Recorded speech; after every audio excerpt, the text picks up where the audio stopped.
Dis, papa, dessine-moi un rêve. Parcourir le monde, pour découvrir d'autres horizons, d'autres valeurs, pour apprendre à mieux se connaître. Nous l'avons fait, mon fils de 14 ans et moi, à moto, entre hier et le Cap Nord pendant 4 semaines. Nous partons sur une BMW R100 GS trentenaire, dont le compteur atteint bientôt 200 000 km. Moto avec laquelle j'ai déjà parcouru les routes et les pistes du Maroc, et celles des pays de l'Est jusqu'en Pologne. J'aime rouler avec cette moto. Sa robustesse et sa simplicité d'entretien font d'elle une alliée de taille pour des raids au long cours. Équipée d'une selle personnalisée de qualité, le confort est équivalent à celui des motos de dernière génération. Avant le départ, notre R100 GS demande une attention particulière. Elle est révisée et contrôlée avec la précision d'un horloger par Fabrice de BMW d'Atelier à Gonfaron, qui est le mécanicien qui parlait à l'oreille des chevaux, mais des chevaux vapeur. Nous pourrons ainsi rouler tranquille et confiant. Mon leitmotiv de vie, c'est de découvrir le monde et si possible à moto. Le Cap Nord, c'est toujours, disons, un pôle attractif pour les motards. C'est un peu le fait de dire j'ai atteint une destination, j'ai atteint un point culminant de ma vie, presque on peut dire, et je reviens vers mes sources. Pour Noah, la moto, c'est un peu comme s'il était tombé dedans étant petit. Avec un papa et une maman motard, difficile de ne pas en tomber amoureux. Je baigne un peu dedans depuis petit. J'ai fait quelques week-ends en allant aux gorges du Verdon, d'autres belles balades. Et là, je continue un peu. J'ai l'habitude maintenant, on va dire. Et le jeune garçon va pouvoir compter sur l'expérience de son père pour les guider. La Corse, le Maroc, l'Espagne, l'Europe de l'Est. Patrick n'en est pas à son premier voyage. Mais pour lui, celui-ci est différent. Une expérience unique qu'il va pouvoir partager avec son fils. Objectif, vivre le plus possible en accord avec la nature, le tout filmé au jour le jour pour pouvoir faire partager leur expérience. Mais c'est surtout pour le jeune collégien que l'aventure sera extraordinaire, un premier vrai grand voyage et pas n'importe lequel.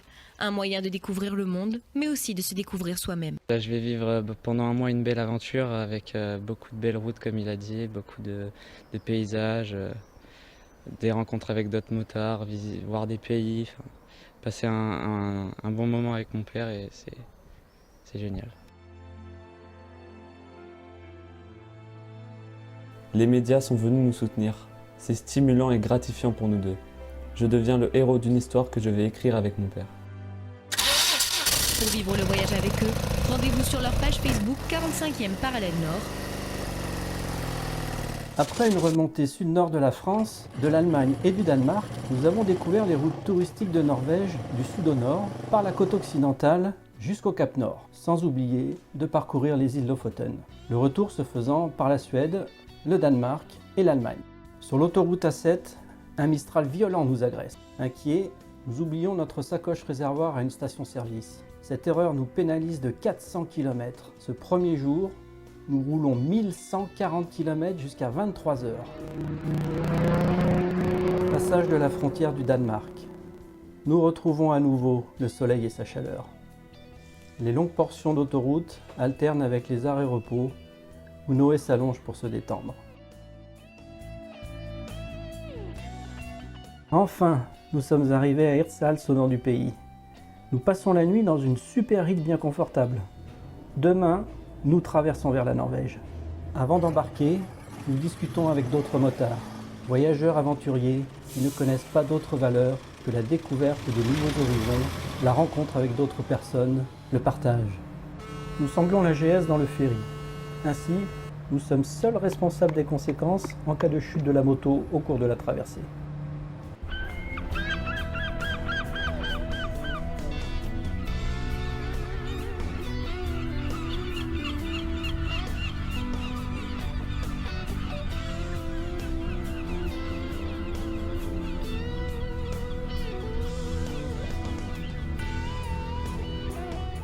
Nouvelle nourriture, nouvelle monnaie, nouveau départ.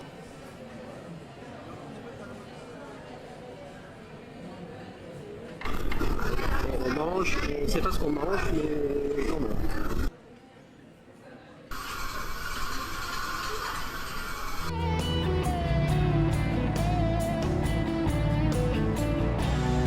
Nouvelle frontière, imaginaire, virtuelle, nous sommes en Norvège. Dès la sortie du ferry, la chaleur nous surprend. Il ne fait pas loin de 30 degrés. Désormais, nous n'avons plus d'impératif horaire en vue d'un nouveau transfert. Nous sommes libres, libres de prendre notre temps, libres de décider. Nous empruntons la première route touristique et désormais débute le ballet des ferries. Le ciel est gris, mais ici, le temps change vite. L'après-midi, la météo exceptionnelle nous permet d'effectuer la randonnée de Norvège et ne pas manquer. Bon bah ça y est, on monte au Preikstolen.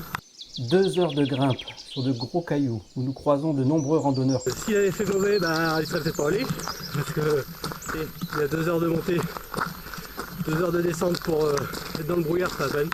Mais là, vu la météo, on est obligé. Il se mérite un caillou.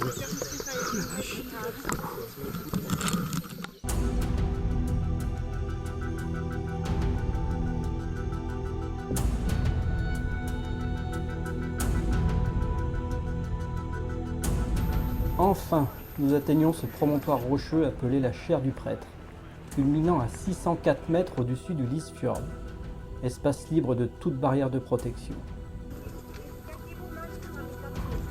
Le paysage est magnifique, l'eau du fjord est d'un bleu profond. Et voilà, ça y est, on y est sur le rocher, on a bien balisé, on a bien fatigué pour monter, mais ça se mérite avec un soleil comme ça. C'est bon. C'est quoi? Nous nous entraînons. Je réconforte mon père car il n'est pas vraiment à son aise au bord de ce précipice. C'est un grand moment de partage et de découverte.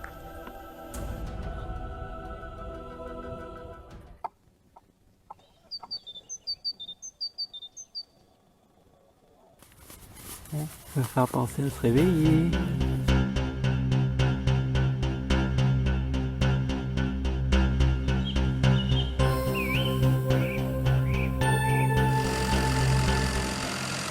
En Norvège, l'eau est partout, sous forme de cascades, de torrents et rivières, de lacs, de fjords, de mers et d'océans.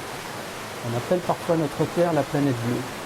On devrait appeler la Norvège le pays bleu. Souvent, nous ne savons plus si nous admirons un plan d'eau douce ou d'eau salée. Magie d'une nature toujours en mouvement.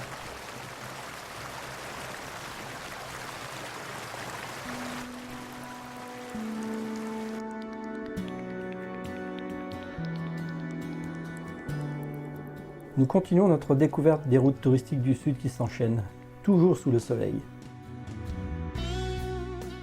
Elles nous offrent des paysages somptueux et des couleurs hallucinantes. Et de l'eau, toujours de l'eau.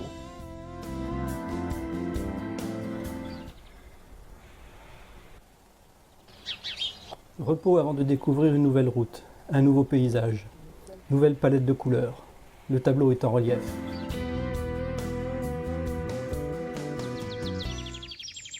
Dès notre départ de Gélo, nous continuons à rouler sur des routes d'altitude. Lorsque nous entrons dans un tunnel, la température chute. Par endroits, nous sommes passés de 20 degrés au soleil à 6 degrés dans le tunnel.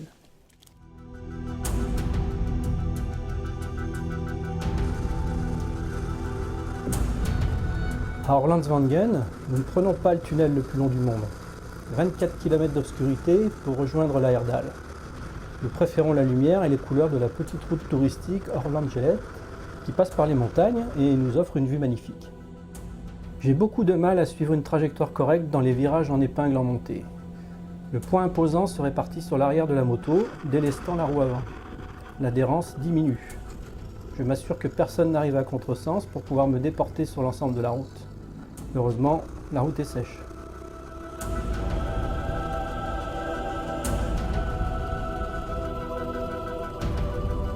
Les moutons en liberté au bord des routes nous ont créé quelques frayeurs. Il a fallu parfois s'arrêter pour raisonner certains d'entre eux qui faisaient la sieste au beau milieu de la route.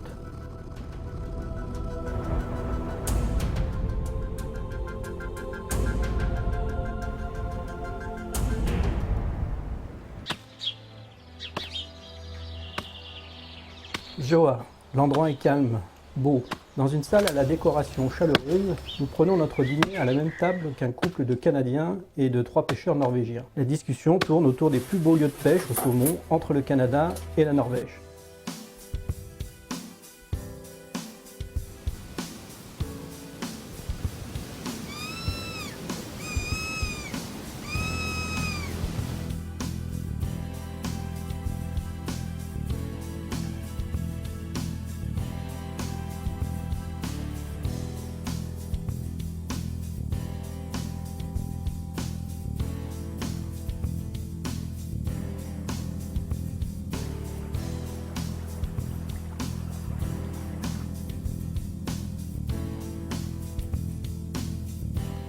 Arrêt au bord de la route.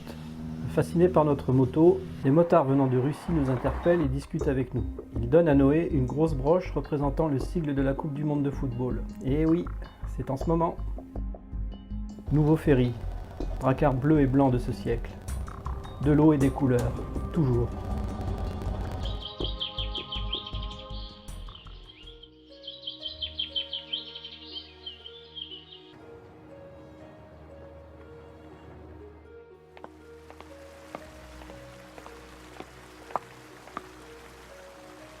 Nous continuons notre ascension sous un soleil inhabituel sur cette route classée. Merveilleux ruban gris décoré de hautes montagnes et d'eau qui se présente à nous dans toutes ses tenues. Ciel bleu de l'eau des lacs et des plans d'eau, blanche de la neige et de la glace. Bichromie magique sur une toile de roche acérée. Puis la route fait place à la piste, étroite et magique, décorée de dents de pierre, barrière de sécurité d'un autre âge. Nous partageons nos émotions. Parfois, après plusieurs heures de route, je sens Noé qui tente de modifier sa position sur la selle. Ça va Noé? Tu veux qu'on s'arrête pour faire une pause? Non, ça va. Ok, bon. Je te laisse couper? Ok. Cette dernière petite phrase revient souvent. Je laisse Noé couper la communication à l'intercom. Je dois absolument maintenir le guidon des deux mains jusqu'à une vitesse d'environ 60 km/h, afin d'éviter le louvoiement et guidonnage de la moto dû au poids imposant sur l'arrière, ce qui peut entraîner une perte de contrôle et les conséquences qui s'en suivraient. J'accélère avant de pouvoir baisser ma visière ou agir sur l'intercom. Sur les petites routes de montagne, il n'est pas rare de tenir une moyenne d'environ 50 km/h. La route qui descend vers le Fjordgeiranger est sinueuse et étroite. Elle surprend encore les chauffeurs de car les plus expérimentés. Nous attendons 1 heure que la route soit rouverte.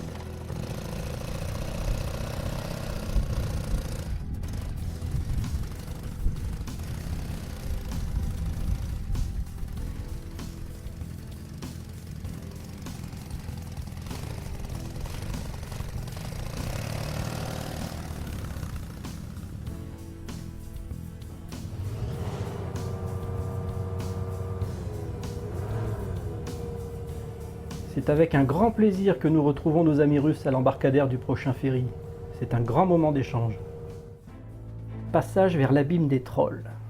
Trolls de pierre, trolls de glace ou simple elfe imaginaire? Depuis le belvédère et son bâtiment caractéristique, la route plonge dans un gouffre naturel abrupt où les cascades s'entrechoquent. Les virages serrés se succèdent. Nous surveillons.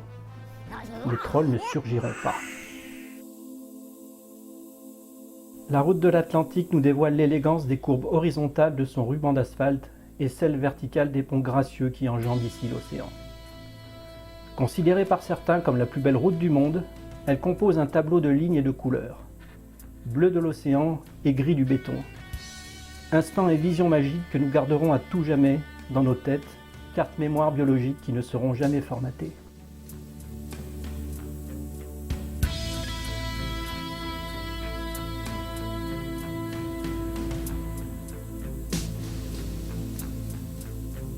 Nous parcourons l'Atlanter Haswegen dans les deux sens afin de nous imprégner entièrement de chaque image proposée par la nature et par le génie de l'homme, comme le fameux pont tremplin.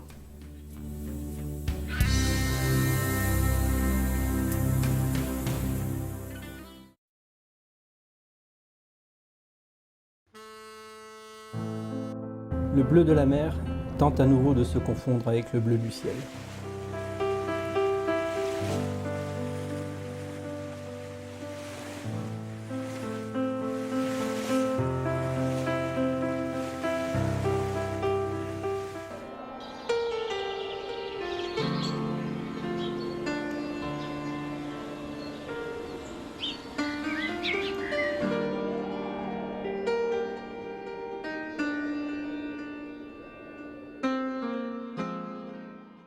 Noé se repose. Le dromadaire doit être soigné. Je contrôle le niveau d'huile. Il n'a toujours pas baissé. Trondheim est une ville d'environ 185 000 habitants. Troisième ville de Norvège. Elle présente un joli port entouré d'habitations coquettes aux façades colorées. Après un bon hamburger pris dans un snack à la décoration très industrielle, nous marchons jusqu'à la cathédrale et faisons halte au marché aux poissons. En fin d'après-midi, nous profitons d'un long moment de détente pour nous ressourcer, pour échanger, admirer et prendre conscience des vraies richesses de la vie que sont ces moments ensemble. Notre seule conquête consiste à renforcer nos sentiments et à immortaliser ces souvenirs dans nos mémoires. Nous vérifions la pression des pneumatiques tous les 2-3 jours, c'est important. Les 2 jours suivants, nous empruntons la route touristique la plus longue de notre raid. Route côtière de plus de 460 km, elle comporte 6 traversées en ferry.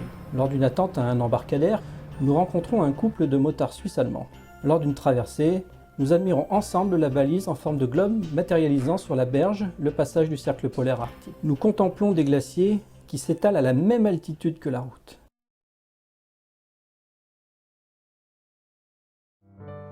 Désormais, le paysage change et devient encore plus sauvage.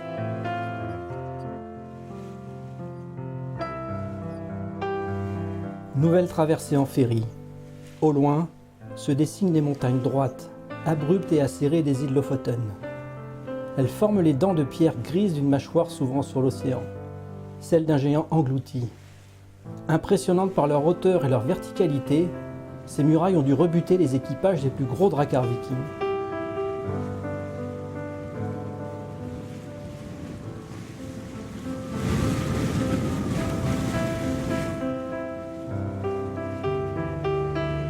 Mon intérêt pour l'histoire, ainsi que ma passion pour la plongée technique sur épave, font que nous devions nous arrêter une journée à Narvik. Sous l'influence du Gulf Stream, la baie de Narvik n'est pas prise par les glaces en hiver. Elle propose un abri naturel de taille pour tout navire venu se ravitailler. De par sa situation géographique favorable, un site industriel de traitement et de chargement du minerai de fer provenant de la Suède toute proche fut implanté à Narvik. La ville a été le théâtre d'une des plus grandes batailles navales du Second conflit mondial. Lors de l'invasion de la Norvège en 1940, le site est tombé aux mains des Allemands, fournissant ainsi le fer nécessaire à l'effort de guerre du Troisième Reich. De nombreux navires de la Kriegsmarine venaient s'abriter dans la baie. En avril 1940, une offensive alliée, menée entre autres par une division de chasseurs alpins français, vit la victoire éphémère des Alliés. De nombreux navires de guerre allemands furent coulés et reposent toujours aujourd'hui au fond de la baie. Certaines épaves transpercent toujours la surface de l'eau. Ce voyage me permet d'enseigner certaines valeurs à Noé, de lui faire prendre conscience que nous devons respecter la nature, les êtres vivants, et aussi de lui enseigner comment réparer une simple panne électrique. Pour éviter que ça tire dessus, moi je peux pas souder, et c'est du provisoire, ça tiendra jusqu'au retour. On vérifie les positions, ça tire beaucoup moins sur le câble. Lui apprend comment utiliser correctement un partage de connexion.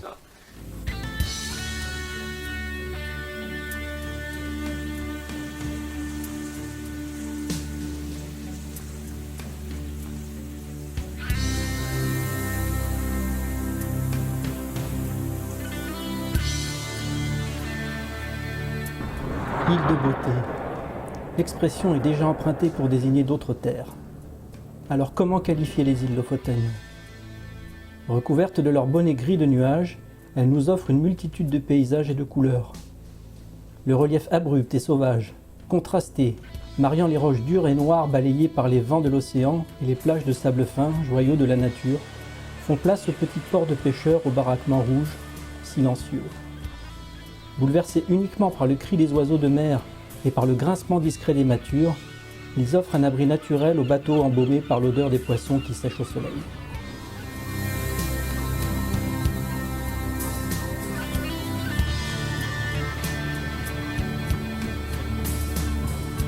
Nous sommes étonnés du silence et de la quiétude qui règne en ces lieux.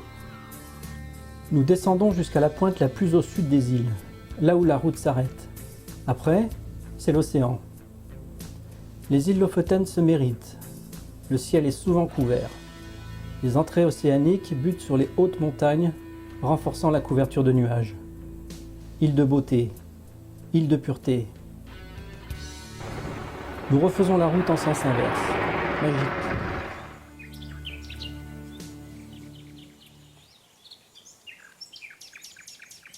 Nous quittons la route principale pour des petites routes étroites et sinueuses afin d'admirer quelques petits ports de pêche isolés.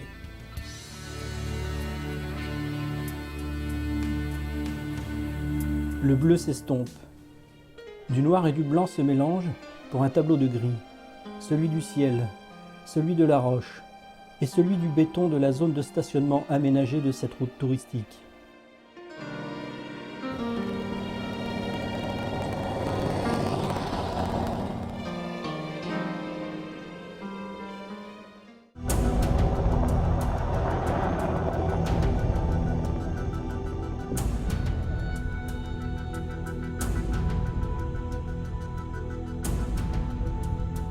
Tiens, des rennes.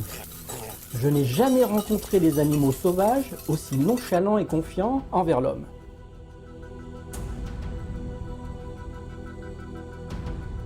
Quand on perd un bouchon de matelas, eh ben, on bouche avec un crayon, ça fait très bien.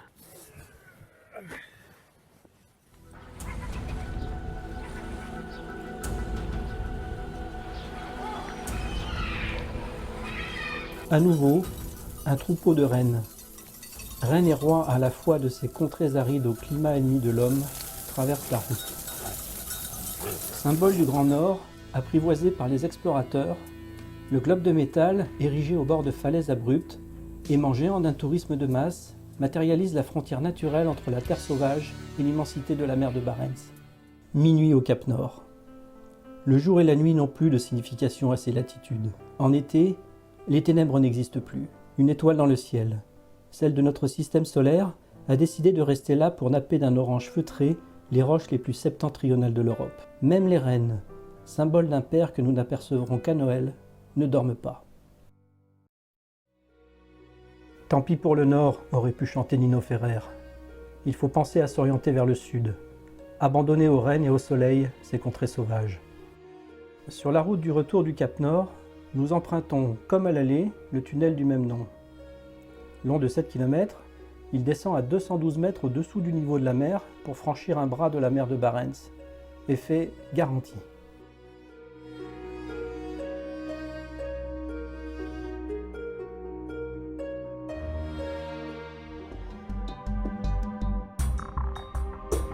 Non, nous ne rentrons pas tout de suite. Profitons encore du nord en découvrant la dernière route touristique prévue à notre itinéraire. Sur les 18 routes touristiques classées par l'État norvégien, nous en avons parcouru 17. Nous avons pu ainsi découvrir la beauté rare des paysages de ce magnifique pays.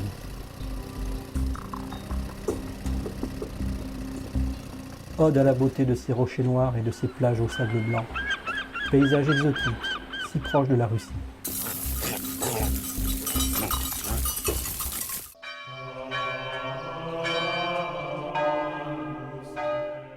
Cette fois, notre compas imaginaire s'oriente vers le sud.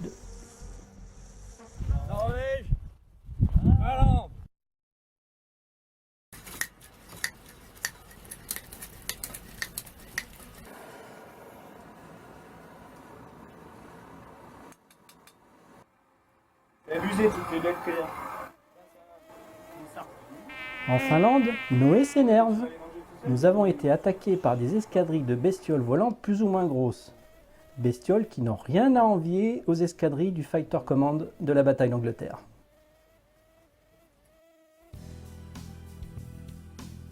Route de Suède, longues et monotones. Vitrines de pins et de lacs, le choix est vaste.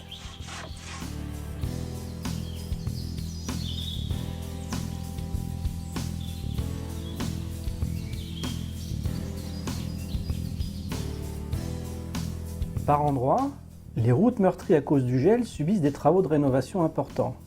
Le bitume est retiré. De gros cailloux sont alors déversés sur la chaussée pour renforcer la base de la route et peuvent s'étaler sur plusieurs dizaines de kilomètres. Un de ces cailloux a entaillé notre pneu arrière qui s'est dégonflé insidieusement, jusqu'à ce que le pneu déjante.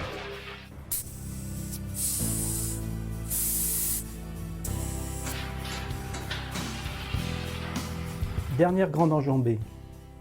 Pour rejoindre le Danemark, nous empruntons les grands ponts du détroit du Grand Belt. Nous roulons sur le plus grand pont du monde, long de 16 km, qui rejoint Copenhague. Puis à nouveau, l'Allemagne et la France. Durant le voyage, mon objectif, c'était vraiment de découvrir plein de nouvelles choses, de vivre beaucoup de bons moments avec mon père aussi. Après, j'ai rencontré des motards, des Russes, des Suisses, avec qui on a fait 2 jours de moto. J'ai vraiment vu beaucoup de paysages magnifiques qu'il n'y a pas forcément en France. J'ai fait vraiment de belles rencontres, de bons moments. Et bon, après, il y a eu certains relâchements, notamment en Finlande, avec des petites bestioles qui m'embêtaient quand je mangeais. C'était long, mais j'ai vraiment beaucoup aimé ce voyage et je suis très content. La motivation essentielle de ce voyage, c'était de faire découvrir de nouveaux horizons à Noé, qu'il rencontre d'autres personnes, qu'il voit de nouvelles façons de vivre. Et plus on a avancé dans ce voyage, plus les jours sont passés, et plus je me suis rendu compte que moi aussi j'en apprenais, et que j'en ai appris beaucoup sur notre relation père-fils. Et je crois qu'au final, c'est lui qui m'en a le plus appris. Antoine de Saint-Exupéry disait « Fais de ta vie un rêve et de ton rêve une réalité ». J'ai vu comment mon père a fait de son rêve une réalité, de ses rêves une raison de vivre. À mon tour maintenant.